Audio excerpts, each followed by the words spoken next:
자, 2부의 시간입니다. 경미한 사고, 최대한 합의금을 받는 법에 대해서 강의하도록 하겠습니다. 세상에 거의 큰 보험회사가 최고의 엘리트들을 뽑아서 운영하고 관리하는데 터무니없는 주장을 한다고 해서 그 사람들이 돈을 주느냐? 안 줍니다. 다만 주장하고 합치해서 의견을 합치해서 받는 것이 우리 옛날에 그러죠. 장땡이다. 하여튼 장땡입니다. 자, 2주 진단에 2주 입원했어요. 자, 2주 입원했어요. 자, 보험사는 당연히 약관 기준으로 이야기할 수밖에 없어요. 자, 보험사의 임금 산정 기준, 도시 일용 근로자, 건설협회에서 나온 기준하고 중소기업청의 기준하고 두 개를 합해서 평균으로 내는 거예요. 그러고 나서 85% 책정해서 지급하는 것이 보험사가 정한 기준이에요. 그러니까 법원의 기준과 다르다라고 해서 보험사의 5대 거짓말, 보험사의 5가지 사기, 이런 식으로 이야기를 하는데 그런 것들 하면 안 되는 겁니다. 있는 그대로 이야기해야죠. 약관에 있는 것을 그들은 산정해서 책정하는데 그렇게 합의 보아도 아무런 문제가 없다. 왜? 소유의 합의의 효력은 합리적인 법률적 권한을 법률적 문서로서 인정받는다. 자, 그렇기 때문에 약관 기준에서 금융감독원의 표준 약관이에요. 현저하게 위배되지 않는 약관 기준이고 책자로 만들어졌기 때문에 다 그 금융감독원에 다 검사 맡은 거예요. 그 기준에 합의금을 산출하는 것은 거짓말이 아니고 정당하게 지급하는 그들의 기준입니다. 다만 우리는 법률상 손해액으로 산정하겠다는 거고 만약의 경우 당신들이 인정하지 않으면 소송을 갈 것인데 그럴 경우에 당신들은 그 소송을 막기 위한 하나의 방법으로 특인율을 적용한 특인가로 손해액을 지급하겠다 라는 이야기인 거죠. 자, 보험 약관에 근거한 손해액 산출이 있고 그 다음에 보험사는 특인가라는 게 있고 소송가 기준인데 그것도 자기들의 기준이에요. 자, 그 다음에 법원은 법률상 손해배상액에 배상액 산정 기준이 있다. 자, 그럼 금액 차이는 나요. 근데 경미상으로는 별 차이가 날 게 없어요. 주장할 것도 없으니까 마땅히. 자, 테크닉이 필요한 거겠죠. 자, 보험약관으로 주장하고 설명한다고 해서 그것이 보험사의 5가지 사기다. 거짓말이다. 아니죠. 그들은 이렇게 배워왔고 약관에 근거해서 계산한 거니까 하나도 거짓말 아닙니다. 하나도 사기 아니에요. 정상적으로 이야기한 거예요. 다만 자기들이 손해가는 특인율에 대해서는 설명 안 한 것뿐입니다. 그리고 법률상 손해액에 대해서 설명하는 법을 몰라요. 그들은 배우지 않아요. 왜? 관심도 없어요. 송무 파트가 아닌 이상, 소송을 대비하고 소송에 임하는 보험사의 직원이 아닌 이상은 이거 가르쳐 줄 필요도 없고 본사 입장에서는 알려줄 이유도 없어요. 왜? 마음에 끓김이 생길 수 있으니까. 약관보다는 법률상 손해배상액이 많은데 실무 담당하는 자가 필드에 가서 약관 기준도 알고 있고 법률상 손해배상액 법원 기준도 알고 있어요. 근데 요거로 계산해 보니까 금액이 작고 요거로 하면 금액이 많아. 그러면 보험사의 담당자가 피해자를 만났을 때 마음에 부담이 있겠죠. 아는 것을 안 알려줘야 된다는 부담감. 맞죠? 그러니까 굳이 이걸 알려줄 필요 없어요. 송무 파트가 아닌 이상은. 판례 같은 거 그런 거 알려줄 필요 없어요. 금융감독원의 금융조정 내용을 알려주지. 법원의 판례를 알려줄 필요는 없다라는 거죠. 이 회사 차원에서 세미나를 하더라도. 자, 그러면 보험사 직원은 보험 약관 기준밖에 몰라요. 특인가를 위해서 내려주면 특인밖에 몰라요. 통상적으로. 자, 그러면 우리는 보험 약관 무시하고 자, 법률상 손해액을 뽑은 뒤에 소송을 전제로 해서 금액 제시하면 돼요. 간단하게 그냥 편하게. 자, 2주 진단받고 2주 입원했으면 2주간의 휴업손해 산정해요. 제가 한번 볼게요. 2주간의 휴업손해. 하루가 1일이 지금 그 2020년 상반기 급여 책정되어 있는 게 304만 2천 원이가 돼 있어요.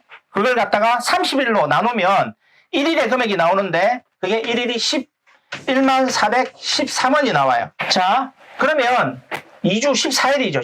14일 입원했어요. 그러면 14일 입원하면 금액이 그냥 140만 원 잡을게요.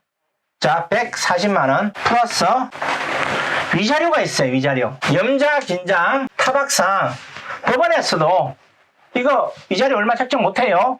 휴장이 없는 거기 때문에 그냥 기본적으로 위자료 15만원, 20만원 이런 정도 나와요.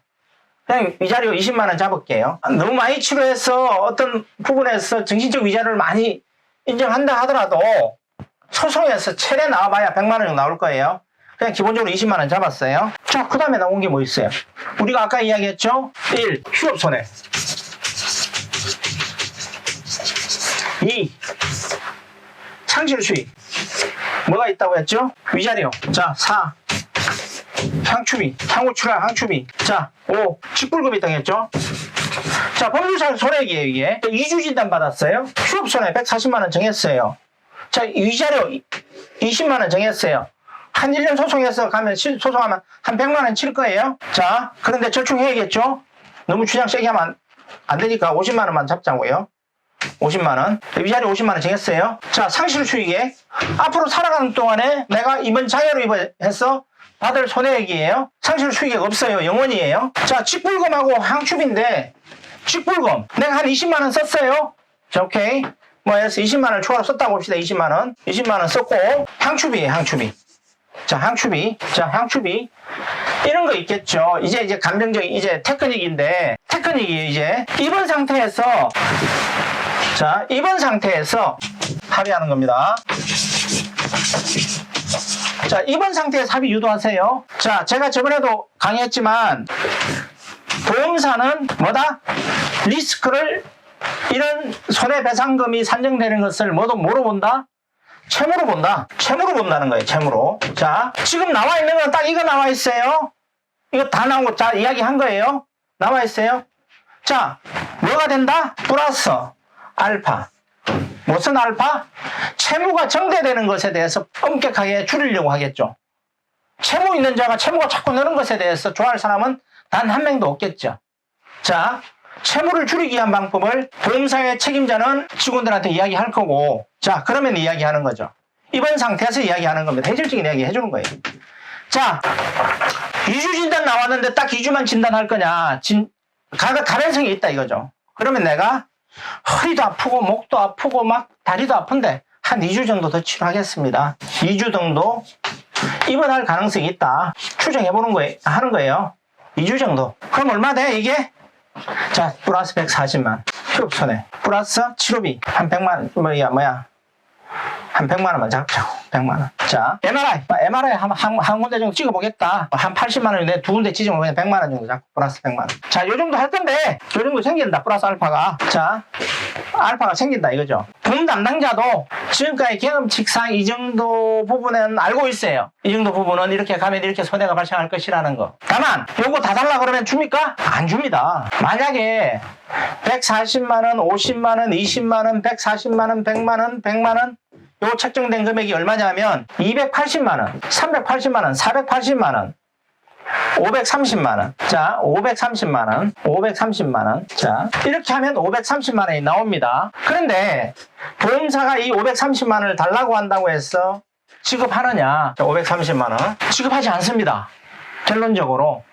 합의는 제가 누차 이야기하지만 소송의 판결은 판사가 판결하는 것이므로 그것으로 받아들일 것이냐 말 것이냐만 쌍방이 원고와 피고가 판단하면 되는 거고 아니면 항소하면 되는 거고 합의는 의견의 합치가 있어야 됩니다. 의견 합치. 의견의 합치가 없으면 합의가 이루어지지 않습니다. 그런데 내가 주장하는 거 앞으로 2주 더 입원할 것이고 MRI 안 찍을 것이니까 그 돈까지 치료비까지 다 내 합의금으로 주세요 한다고 해서 요거 오케이 하고 합의 볼 사람 보험사 직원 단 한 명도 없습니다. 자, 담당자가 회사에 결제 맡아야 되잖아요.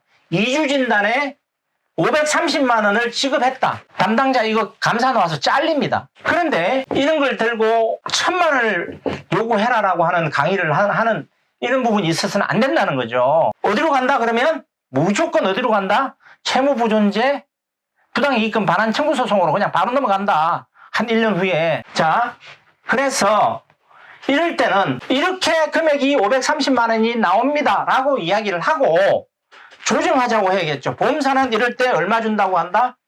한 일주일 입원했으면 하는 말 80만 원 드릴게요. 이야기할 거예요. 80만 원. 그러면 요 530만 원과 80만 원의 조정 작업을 진행을 하세요. 조정 작업을. 그래서 300만 원을 받던 200만 원을 받던 통상의 이야기를 할게요.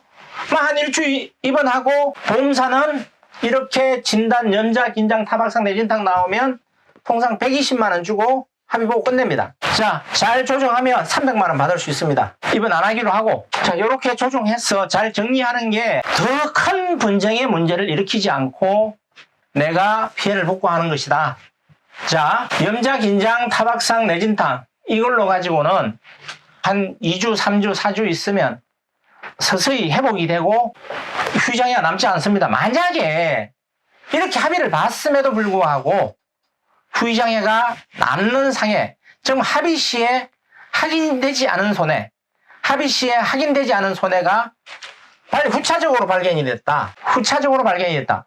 그러면 그것은 다시 손해배상액을 받을 수 있습니다. 그거는 민법에 명시되어 있기 때문에 확인되지 않은 손해는 굳이 합의세에다가 또 이런 친구들이 있어요. 합의세에다가 무조건 문구를 휴장애가 발생하면 돈을 더 줘야 됩니다. 이것은 지금까지의 손해입니다. 이런 걸 쓰라고 하는 이런 이야기를 대단한 것처럼 이야기하는 분도 있는데 그럴 필요 없습니다. 민법에 나와 있습니다. 그냥 우리나라 민법에 나와 있는 내용이에요. 그러니까 굳이 그런 문구 안 써도 됩니다. 합의세에. 나중에 예를 들어서 다리가 무릎 쪽에 족관절 쪽에 발목 쪽에 골절이 있었는데 나중에 한시 한 3년 정도 해서 한시 5년으로 합의를 봤어요. 그런데 나중에 여기 외상성 관절염이 생겼어요. 이거는 그때 알지 못한 상병명이에요. 그러면 이거 어떻게 한다? 휴장에 끌어서 보험사에 재청구하면 됩니다. 보험사 안 줄 수 없어요. 왜? 민법에서 이미 규정하고 있기 때문에 보험사 직원들 다 알고 있어요. 줍니다. 소송 가면 무조건 이깁니다. 자, 그런 설명 좀 드리고요. 그래서 이런 경미한 사고는 굳이 변호사 쓰지 말고 손해사정사 쓰지 말고 그냥 본인이 알아서 이렇게 이야기 잘해서 환하게 보험사 직원과 웃으면서 마무리 지어라. 그리고 절대 경미한 사고를 가지고 법률사무소에 문의하지 마세요. 저희들 엄청나게 바쁜 사람들이니까 문의하지 마세요. 요 기준으로 해서 보험사한테 잘 이야기하면 보험사가 무슨 이야기 하는지 알고 있으니까 알아서 들어줄 거니까 그렇게 정리하세요. 자, 오늘 경미한 사고에 대해서 어떻게 합의금을 받을 것인가에 대한 부분 알려드렸습니다. 감사합니다.